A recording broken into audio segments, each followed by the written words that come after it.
Pour ne rien rater de nos programmes, n'oubliez pas de vous abonner à nos 2 chaînes YouTube, le Média TV et le Média 24/7, et d'activer la cloche.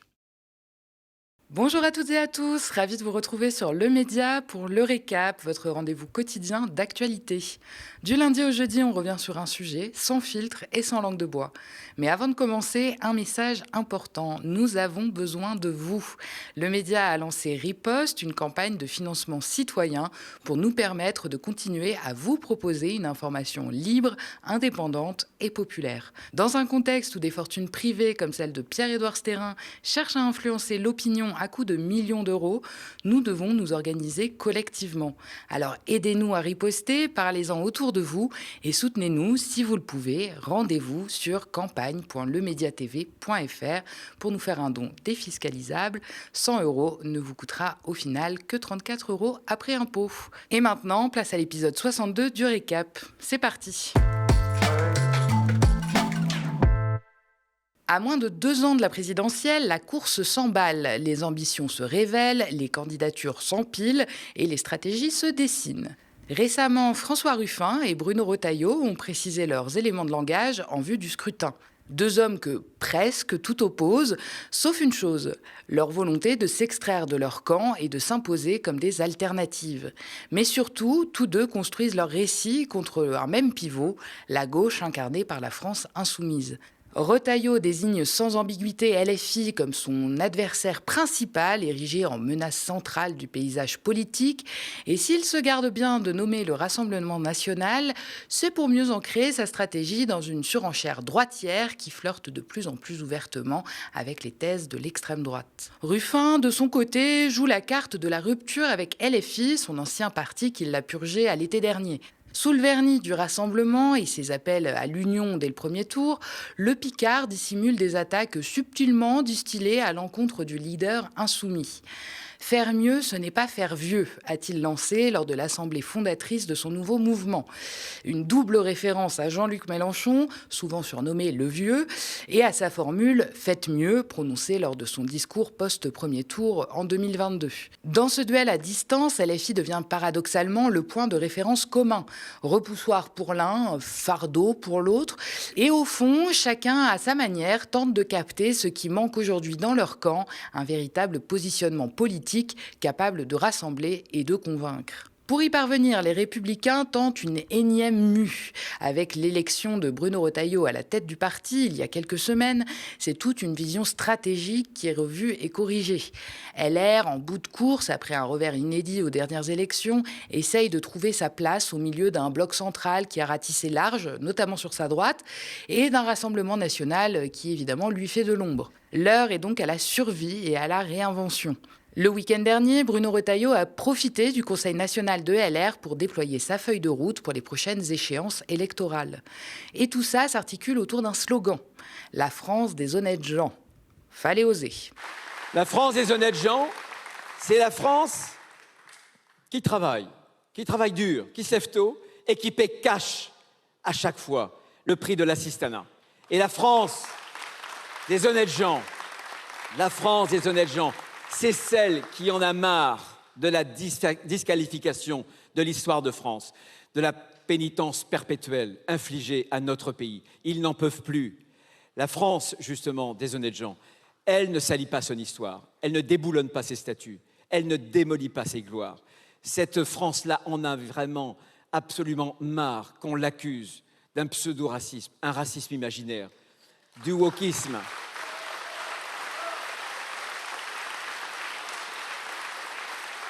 Elle en a marre d'un wokisme victimaire. Cette France des honnêtes gens, c'est la France qui aime la France. C'est la France qui veut que l'histoire de France soit au contraire transmise à l'école. C'est cette France, en réalité, qui demande si peu, mais qui donne tout.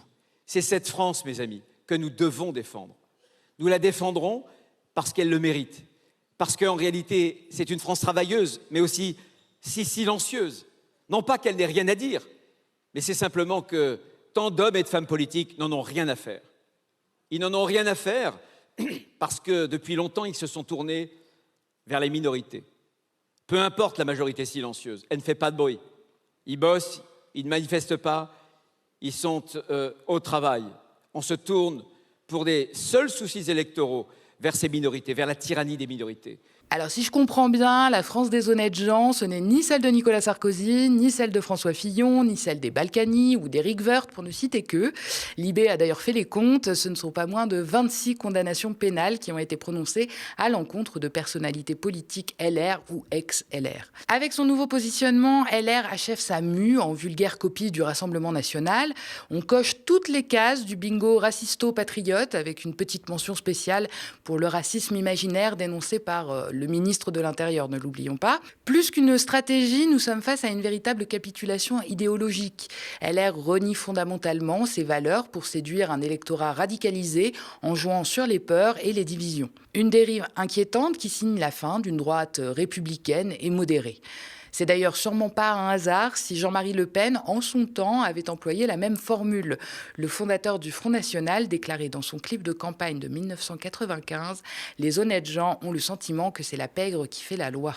Cette fois, en dégainant en premier, LR préempte l'expression pour les prochaines échéances électorales. Un coup de communication politique aussi habile que révélateur de la porosité idéologique entre les deux partis. D'après Retailleau, les honnêtes gens de LR en auraient donc marre qu'on les accuse de racisme. Et on se demande bien ce qui peut conduire à ça. Élément de réponse avec Manuel Bompard, coordinateur de la France Insoumise. Quand M. Retailleau participe à une réunion publique et termine en criant « à bas le voile », alors que je rappelle qu'il est ministre de l'Intérieur et ministre des Cultes, évidemment, il pointe du doigt l'ensemble des concitoyens français de confession musulmane et il contribue à un climat d'islamophobie qui est à l'œuvre depuis maintenant Mais vous me soupçonnez d'être dans notre lui-même pays. à titre personnel, il est raciste et islamophobe? En tout cas, il a eu des propos, Bruno Retailleau. J'ai parlé de « à bas le voile ». Je me rappelle qu'il avait dit sur un plateau de télévision qu'il existait en France des Français de papier, c'est-à-dire une manière de distinguer les Français en deux catégories. Je me rappelle qu'il avait utilisé cette phrase qui m'avait beaucoup choqué. M. Retailleau avait dit qu'il y avait une partie des Français qui étaient en régression vers leurs origines ethniques, je cite, avec des guillemets. Qu'est-ce que ça veut dire la régression vers les origines Mais vous avez ethniques? remarqué qu'il a, à ma connaissance, jamais été condamné pour incitation à la haine raciale. D'accord, mais je suis en train de vous parler d'un propos qu'il a tenu, vous êtes d'accord? La régression vers les origines ethniques, vous l'interprétez comment, vous? Ça, c'est un propos qui est un propos raciste. Et c'est assez rare pour le souligner, Olivier Faure, patron du PS, est à peu près sur la même ligne. S'il évite soigneusement les accusations frontales en racisme, il accuse Bruno Retailleau de clientélisme. Selon lui, il cherche à flatter l'électorat de l'extrême droite. Il suffit de reprendre toutes les déclarations de Bruno Retailleau depuis des années pour voir qu'il a à chaque fois cherché à lier immigration et insécurité, qu'il a cherché à dire, y compris parfois, qu'il y avait même des régressions ethniques Il est de raciste, la part de ceux... Bruno Retailleau? Je ne dis pas qu'il est raciste, je n'en sais rien. En tout cas, ce qui est sûr, c'est qu'il est clientéliste. Et que donc aujourd'hui, il cherche une chose, c'est effectivement à flatter un électorat dont il pense qu'il pourrait le récupérer demain, celui de l'extrême droite. Il vous accuse, et donc il fait tout. Il accuse. Il fait tout pour ça. On a à de nombreuses reprises brossé le portrait de Bruno Retailleau et fait étalage de ses outrances fascistoïdes dans cette chronique. Inutile d'y revenir une fois de plus, je vous invite à replonger dans les archives du Récap sur YouTube pour vous rafraîchir la mémoire. À travers son discours, Bruno Retailleau dessine une vision bien étroite des honnêtes gens.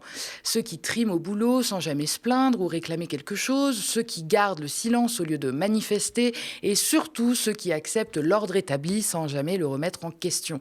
En fait, la France des honnêtes gens, c'est surtout la France bien docile.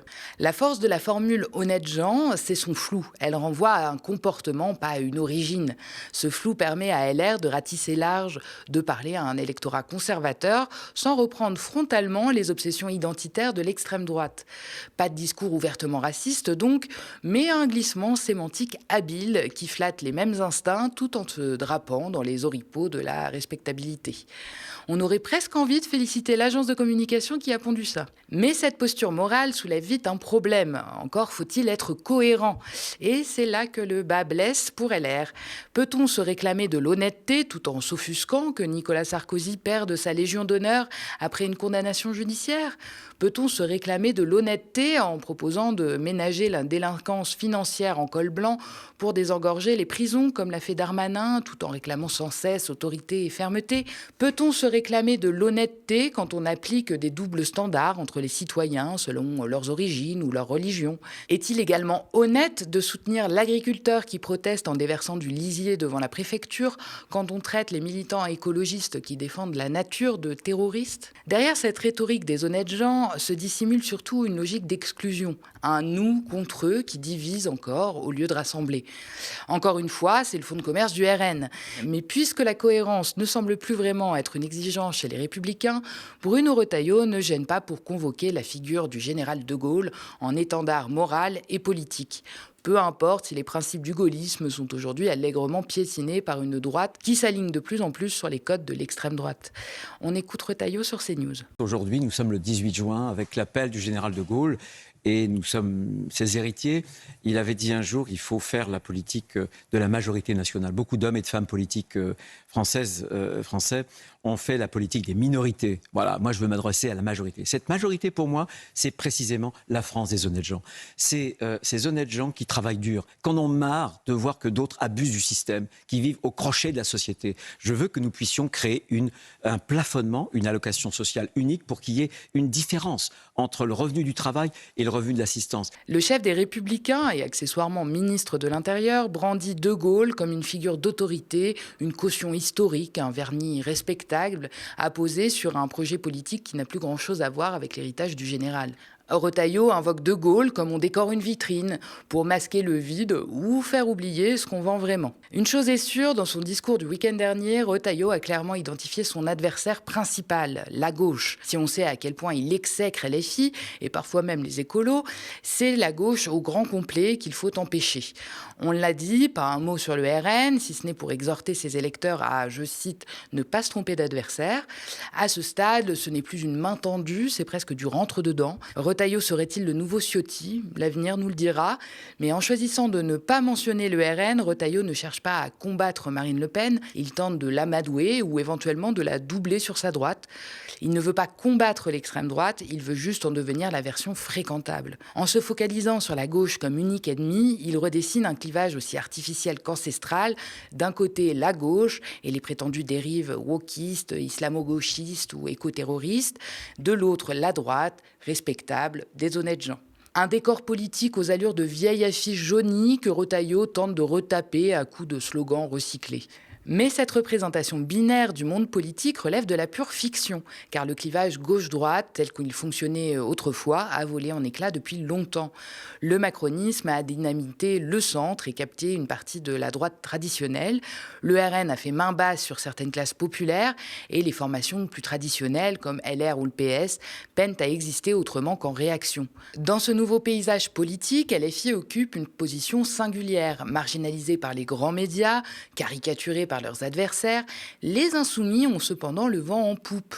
Dans les derniers sondages, LFI domine souvent à gauche. Son influence est réelle dans la rue, dans la jeunesse, dans certains territoires, mais son isolement au sein même de son camp freine la dynamique. Résultat, ils deviennent des cibles idéales.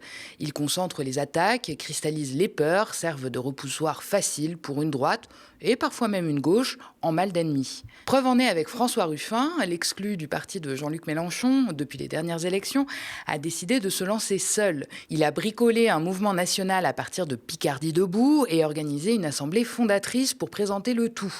Excite les origines picardes, ce sera désormais Debout, tout court, pas Debout la France, comme Dupont-Aignan, ni En Marche comme Macron, non, c'est juste Debout. Et lui aussi a lâché sa petite phrase qui claque, concoctée pour être prise en boucle dans les médias. Je cite, « On doit être une gauche qui pue un peu sous les bras, celle des travailleurs qui suent la journée ou la nuit. Après les honnêtes gens, voilà la gauche qui pue, les concernés apprécieront. Comme l'a déjà souligné Guillaume Étiévian de chez Frustration Magazine, réduire le peuple à une odeur, ce n'est pas populaire, c'est paternaliste et méprisant. Ça renvoie aux insultes des bourgeois à l'encontre des ouvriers qu'ils appelaient les pulls-à-sueur. Et puis disons-le, ça alimente les mêmes fantasmes que l'extrême droite adore recycler. Les militants de gauche seraient sales, les écolos vivraient dans la boue et les grévistes s'en tireraient la crasse. Le vrai problème, ce n'est jamais la sueur des travailleurs, ni des autres d'ailleurs, c'est la puanteur du mépris. Mais alors pour Ruffin, l'enjeu, c'est de proposer une voie entre, je cite, les trop mous et les trop fous, comprendre entre les socialistes à la sauce François Hollande et les insoumis. C'est ce qu'il avait en tout cas déclaré en avril lors d'un meeting à Montreuil. Désormais, les choses se précisent. Ruffin ouvre grand les bras et pour cause, il est tout seul à moins de 2 ans de la présidentielle. C'est un peu comme avec Villepin, tout est à construire. Je le cite, « Nous ne mettrons aucune barrière à l'entrée des cocos debout, des socialos debout, des écolos debout, des insoumis debout, mais aussi des AVS debout », explique-t-il. Et surtout, venez comme vous êtes. Depuis l'été dernier, Ruffin se cherche, il n'arrête pas de butiner entre différents mouvements. Il a commencé par s'unir, sans trop le dire, avec les autres purgés, Corbière, Garrido, Simonet et Autain, sous la bannière de l'Après. Selon le site officiel de l'Après, l'entourage du Picard est à l'origine du parti, mais pas lui personnellement. Un pied dedans, un pied dehors, c'est un peu sa ligne politique depuis le début. Il aime avoir le contrôle et probablement aussi être l'unique figure de proue. Et c'est pour s'assurer d'être le seul aux manettes qu'il a probablement préféré faire évoluer Picardie debout. Il faut dire que la purge a été difficile pour lui, notamment du point de vue de sa notoriété. Il est passé d'une des figures les plus médiatisées à gauche, avec des audiences importantes, à des audiences plutôt très restreintes. En témoignent ses statistiques sur les réseaux sociaux, là où il avoisinait régulièrement le million de vues sur ses vidéos. Désormais, le député Picard, aux 450 000 abonnés sur X, peine souvent à dépasser les 10 000 vues. Et les publications relatives à son assemblée fondatrice ne font pas exception. Pour s'octroyer un peu d'espace médiatique, il est obligé de recourir aux vieilles ficelles du buzz, comme quand il avait proposé de suspendre les travaux de l'Assemblée pour regarder une demi-finale de Roland-Garros. C'est d'ailleurs son tweet le plus liké des derniers mois. Sur le fond politique, Ruffin emprunte un peu chez tout le monde, avec une constante, le travail encore et toujours. Celui qui a bâti son personnage sur la lutte des classes et l'opposition entre les petits travailleurs et les grands patrons ne change pas de stratégie. Il recycle encore et toujours, en enrobant le tout de ses désormais habituelles envolées lyriques, sur le modèle des tours et des bourgs. Cette valeur travail exacerbée ne vient pas de nulle part, elle a un objectif politique clair, point de rupture avec Jean-Luc Mélenchon, la conviction de pouvoir reconquérir l'électorat populaire parti au RN, les fameux fâchés pas fachos. C'est peut-être aussi pour ça qu'il avait foot le jour de la marche contre l'islamophobie, mais aussi pour dénoncer le génocide à Gaza ou défendre les droits des personnes LGBT+, et à peu près tous les autres combats de la gauche moderne. Nous sommes travaillistes. Nous sommes travaillistes. Nous ne sommes pas travaillistes à la Tony Blair, nous ne sommes pas travaillistes comme en Angleterre, mais nous avons la conviction profonde que la société repose sur du travail qui soit salarié ou bénévole, mais c'est du travail qui est mis en commun. Il n'y a pas de jus dans le micro si jamais il n'y a pas des salariés de chez Enedis qui sont devant l'écran d'ordinateur pour vérifier que ça passe bien. Il n'y a pas de jus s'il n'y a pas monsieur derrière qui a l'air de contrôler, en train de contrôler je ne sais pas trop quoi. Mais voilà, la société, c'est du travail mis en commun. Nous sommes travaillistes, je dirais même, nous sommes des travaillistes climatiques. Notre conviction, c'est que le travail doit être orienté vers l'adaptation climatique en priorité. Ça veut dire quoi? Ça veut dire que quand on demande à en finir avec les 5 millions de passoires thermiques, c'est du travail.